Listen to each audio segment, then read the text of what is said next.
sat there, staring at the empty space between my older brother, Marcus, and my younger sister, Chloe, where my chair used to be, while my mother calmly smoothed out the lace tablecloth as if she hadn't just erased my existence from the family's Thanksgiving feast. My father didn't even look up from his glass of scotch when he told me, point blank, that there was no seat for disappointments at their table this year, and that if I wasn't contributing to the family's prestige, I didn't need to be consuming the family's food. Imagine for a second that you've driven 4 hours, spent 2 weeks' worth of grocery money on high-end wine and artisanal sides they requested, only to be told you're not even worth a folding chair because your career path didn't meet their executive standards. Was I wrong for how I handled what came next, or would you have burned that bridge just as fast as I did? I need you to really think about that, because what I did wasn't just a spur-of-the-moment tantrum. It was a decade of suppressed resentment finally hitting its boiling point on the one day you're supposed to be grateful for family. To understand how we got to that cold, miserable moment in the dining room, you have to understand the dynamic of the Miller household. My parents, Robert and Diane, are obsessed with optics. My dad is a retired corporate attorney who measures a person's soul by their tax bracket, and my mom is the kind of woman who treats every social gathering like a high-stakes performance review. Marcus followed the script perfectly. He's a partner at a private equity firm, married to a woman whose family owns half of the Hamptons. Chloe is the golden child in training, currently finishing her residency at a top-tier hospital. And then there's me. I'm a high school art teacher and a freelance illustrator. In their eyes, I might as well be unemployed. Every holiday for the last 5 years has been a subtle exercise in humiliation. It started with joking comments about my little hobby, then moved to unsolicited advice about going back to law school, and finally settled into a cold, hard disdain. I've spent years trying to earn their respect, thinking that if I just won one more award or got one more gallery show, they'd see my value. But that morning, I realized that the goalposts weren't just moving. They were in a different stadium entirely. I arrived at their house around 2:00 p.m., my car loaded with the specific Pinot Noir my dad likes, and 3 different homemade pies because my mom doesn't do store-bought. When I walked in, the house smelled like rosemary and expensive perfume. Marcus and his wife, Sarah, were already there, sipping champagne and talking about their new summer home. My parents greeted them with hugs and beaming smiles, the kind of warmth that I haven't felt in years. When I walked into the living room, my mom gave me a curt nod and asked if I had remembered the wine, not even bothering to give me a hug. I handed it over, trying to keep the mood light, telling a story about one of my students who just got a scholarship to a prestigious art institute.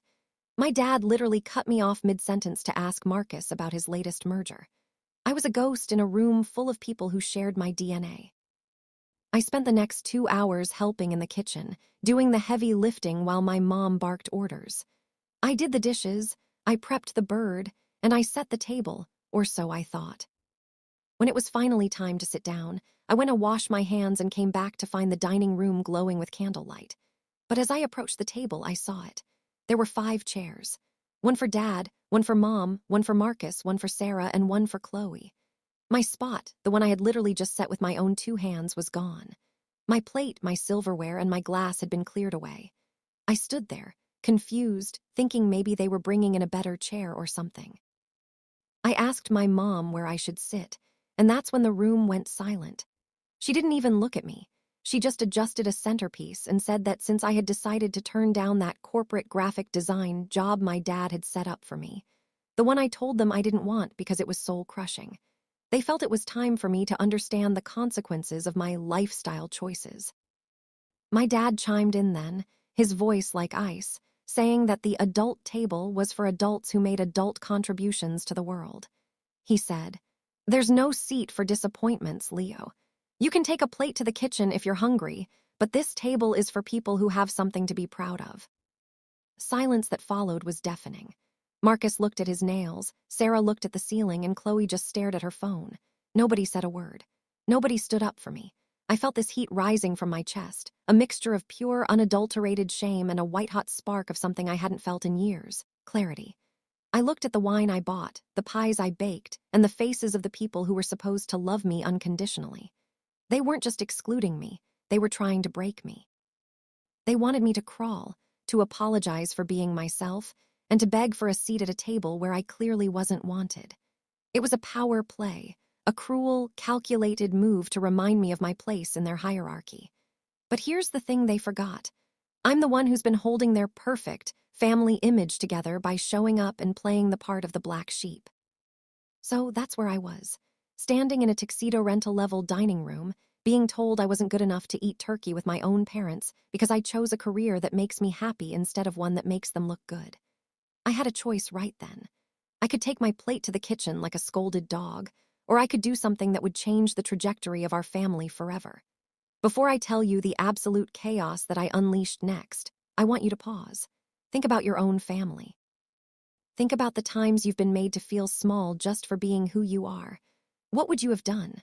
Would you have walked out quietly, or would you have made sure they never forgot that dinner for the rest of their lives? Drop a comment right now and tell me if I'm the villain for what comes next, because I honestly don't care anymore. I didn't yell. I didn't cry. I actually felt a strange, calm smile spread across my face. I walked over to the head of the table where the $300 bottle of wine I brought was sitting. I picked it up, along with the 3 pies I had spent all night baking. My mom started to say something about me being dramatic, but I silenced her with a look that I think actually scared her. I told them, "You're right, Dad. This table is for people with something to be proud of. And I've spent way too long being proud of a family that doesn't exist." I then proceeded to walk around the table, picking up every single plate I had set, every piece of silverware I had polished, and the expensive centerpieces I had paid for. My dad stood up, turning beet red, demanding to know what I was doing. I told him I was simply removing the disappointments from the room. But I wasn't done. See, my dad's firm is currently under a very public, very sensitive investigation regarding some misplaced funds, a detail he's been desperate to keep out of the social circles my mom frequents. He had spent the last month coaching us all on what to say if anyone asked. I looked at Marcus's wife, Sarah, whose father is actually one of the lead investigators on that very case, something my dad didn't know I knew. I looked at Sarah and said, "Hey, Sarah, since we're all being so honest and adult today, you might want to ask your dad why he's been looking into my father's offshore accounts. I'm sure it's just a disappointment of a misunderstanding, right?" The color drained from my father's face so fast I thought he was going to faint. My mother let out a strangled gasp. The perfect dinner was dead. I didn't stop there. I looked at Marcus and mentioned how interesting it was that his business trips to Chicago always seemed to coincide with his ex-girlfriend's social media posts. The table wasn't just silent anymore. It was radioactive.